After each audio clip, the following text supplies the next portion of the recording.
Hello students और B A second year economics paper second में आज हमारा टॉपिक है पब्लिक एक्सपेंडिचर यानी कि सार्वजनिक व्यय। इसका पहले मीनिंग यानी कि अर्थ। सार्वजनिक व्यय से अभिप्राय उस व्यय से है जो केंद्रीय, राज्य तथा स्थानीय सरकारों द्वारा उन सामान्य आवश्यकताओं की संतुष्टि के लिए किया जाता है, जिनको लोग अपनी व्यक्तिगत क्षमता द्वारा कुशल ढंग से संतुष्ट करने में अयोग्य होते हैं। इस प्रकार सार्वजनिक व्यय सामूहिक सामाजिक आवश्यकताओं की संतुष्टि में सहायता करता है। प्रतिष्ठित अर्थशास्त्रियों द्वारा सार्वजनिक व्यय की अवहेलना यानी कि अब आता है neglect of public expenditure bye classical economist. प्रतिष्ठित अर्थशास्त्रियों द्वारा सार्वजनिक व्यय की अवहेलना। प्राचीन अर्थशास्त्रियों द्वारा सार्वजनिक व्यय की एक प्रकार से अवहेलना की गई है। संभवतः इसके निम्नलिखित कारण हैं। नंबर 1 है लिमिटेड ड्यूटीज़, सीमित कर्तव्य। उनका विचार था कि राज्य का कर्तव्य न्याय, पुलिस तक तथा सेना तक ही सीमित रहना चाहिए। नंबर 2 वेस्टफुल, अपव्ययपूर्ण। उस समय वह भी विश्वास किया जाता था कि सार्वजनिक व्यय अपव्ययपूर्ण होते हैं तथा धन का उपयोग सरकार की अपेक्षा निजी व्यक्तियों द्वारा अधिक अच्छे प्रकार से किया जा सकता है। अब आता है मॉडर्न कॉन्सेप्ट यानी कि आधुनिक दृष्टिकोण। पिछले कुछ दशकों में स्थिति में काफ़ी परिवर्तन हुआ है। आज यह स्वीकार किया जाने लगा कि अर्थव्यवस्था के संचालन में सरकार की भूमिका काफ़ी महत्वपूर्ण है। इसी कारण न केवल अर्थशास्त्रियों बल्कि राजनीतिक वैज्ञानिकों एवं समाजशास्त्रियों का भी ध्यान सार्वजनिक व्यय की ओर आकर्षित हुआ है। 1950 के बाद सार्वजनिक व्यय के सिद्धांत एवं व्यवहार में तीव्र परिवर्तन हुए हैं। संक्षेप में निम्नलिखित कारणों से सार्वजनिक व्यय का महत्व बढ़ा है।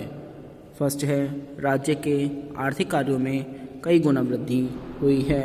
सेकंड है सार्वजनिक व्यय का उत्पादन, वितरण और आर्थिक गतिविधि के सामान्य स्तर पर विशेष प्रभाव पड़ा है। इसलिए समय की मांग सही है कि राज्य को लगभग प्रत्येक क्षेत्र में अपना योगदान देना चाहिए और सरकार को छोटे छोटे कामों के लिए भी जिम्मेदार होना चाहिए। प्रोफेसर मुस्ग्रेव का मत है कि सार्वजनिक व्यय का संबंध दिन प्रतिदिन की गतिविधियों में होना चाहिए, जिससे साधनों का वितरण और स्थिरता के साथ साथ व्यावसायिक कार्यों को भी प्रोत्साहन मिल सके। सार्वजनिक व्यय में वृद्धि के संबंध में निम्नलिखित 2 आधुनिक अर्थशास्त्रियों के नियमों का अध्ययन करना उपयोगी होगा। वैगनर का नियम और वाइजमैन-पिकॉक का नियम।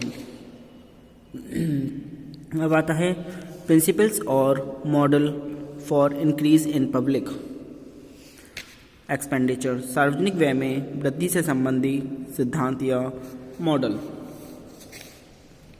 सार्वजनिक व्यय में निरंतर वृद्धि के कारणों की व्याख्या करते समय कुछ विद्वानों ने सरकारी सेवाओं में विस्तार के आधारभूत कारणों को खोजने का प्रयास किया है। इस संदर्भ में 3 मॉडल या सिद्धांत हैं।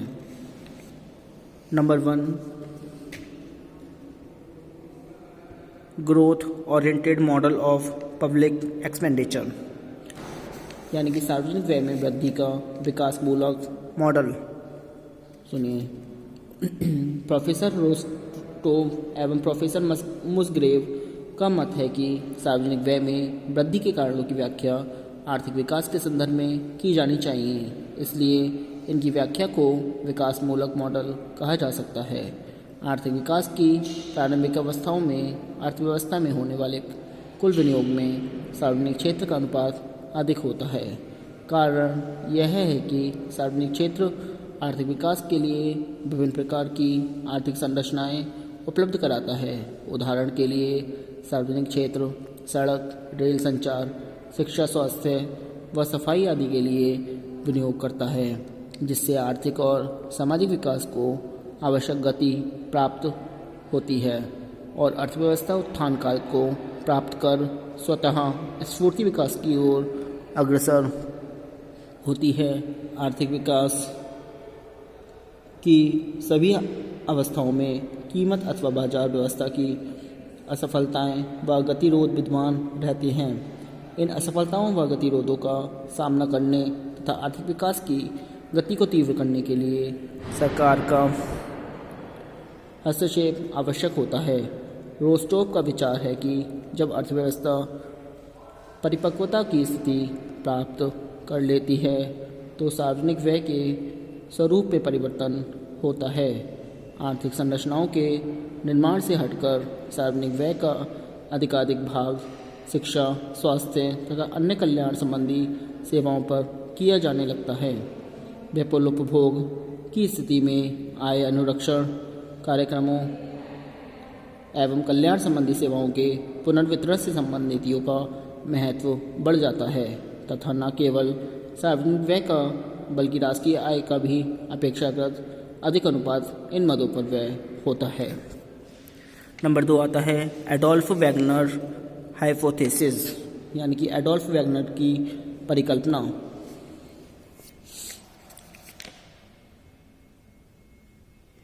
सुनिए, 19वीं शताब्दी ने प्रसिद्ध जर्मन अर्थशास्त्री एडोल्फ वैगनर ने बढ़ते हुए सरकारी व्यय पर महत्वपूर्ण सिद्धांत राज्य की क्रियाओं में वृद्धिमान विस्तार का नियम प्रतिपादित किया है। इस सिद्धांत के अनुसार जैसे जैसे अर्थव्यवस्थाओं का विकास होता जाता है, राज्य के व्यय के सभी मुख्य व्ययों में वृद्धि होती जाती है। एडोल्फ वैगनर ने लिखा है, विभिन्न देशों में तथा विभिन्न समूहों की विशद तुलना यह प्रकट करती है कि प्रगतिशील राष्ट्रों में जिनसे हमारा संबंध है, केंद्रीय तथा स्थानीय संस्कारों की क्रियाओं में नियमित रूप से वृद्धि होती है। यह वृद्धि गहन तथा व्यापक दोनों प्रकार की होती है। केंद्रीय तथा स्थानीय सरकारें लगातार नए कार्य अपनाती हैं, जबकि नए तथा पुराने कार्यों को वे अधिक पूर्णता तथा कुशलता से करती हैं। इस प्रकार केंद्रीय तथा स्थानीय सरकारें जनता की आर्थिक आवश्यकताएं अधिक परिमाण में और अधिक संतोषजनक ढंग से पूरी करती हैं। उपयुक्त प्रवृत्ति के उसने 2 कारण बताए हैं। प्रथम यह है कि राजकीय सेवाओं के प्रति मांग की लोच एक से अधिक होती है। वह दूसरे आर्थिक विकास के अंतर्गत सार्वजनिक क्षेत्र निजी क्षेत्र पर अपना अधिकार जमाता है। राज्य के कार्यों को वैगनर ने 2 भागों में विभक्त किया है। नंबर 1 है आंतरिक व बाह्य सुरक्षा संबंधी कार्य और नंबर 2 कल्याणकारी कार्य। वैगनर का मत है कि जैसे जैसे आर्थिक विकास के कारण समाज में जटिलता व विषमता की वृद्धि होती है, समाज में अपराध के मामले बढ़ते हैं व सामाजिक व्यवस्था को बनाए रखने के लिए आंतरिक व बाह्य सुरक्षा पर व्यय निरंतर बढ़ाना पड़ता है। युद्ध व युद्ध के लिए तैयारी भी आधुनिक समय में सार्वजनिक व्यय की वृद्धि का एक महत्वपूर्ण कारण बन गया है। राज्य के कल्याणकारी कार्यों में भी निरंतर वृद्धि हो रही है। उदाहरण के लिए शिक्षा व सार्वजनिक स्वास्थ्य आज के सभ्य समाजों की एक अनिवार्यता है। आधुनिक राज्य अपनी आय का निरंतर वर्तमान भाग सार्वजनिक स्वास्थ्य व शिक्षा पर व्यय करते हैं, क्योंकि एक तो औद्योगिक विकास व शहरीकरण के कारण प्रदूषित होता जा रहा है व दूसरे अधिक उत्पादकता के लिए श्रमिक को शिक्षित व कुशल बनाना आवश्यक हो गया है। वैगनर का विश्वास था कि अर्थव्यवस्था के विकास के साथ सार्वजनिक क्षेत्र का विकास हो जाता है, जिससे सरकारी कार्यों में वृद्धि हो जाती है। इन दोनों के बीच कारण परिणाम संबंध होता है। उसने बहुत से देशों का उदाहरण देकर यह समझाया कि अर्थव्यवस्था का विकास होने पर सरकारी क्षेत्रों में वृद्धि हो जाती है। वैगनर का नियम यह कहता है कि औद्योगिकरण के मार्ग पर चलने वाले देश में जैसे ही प्रति व्यक्ति आय तथा उत्पत्ति बढ़ती है, वैसे ही इन देशों का सार्वजनिक क्षेत्र कुल आर्थिक क्रिया के अनुपात में बढ़ जाता है।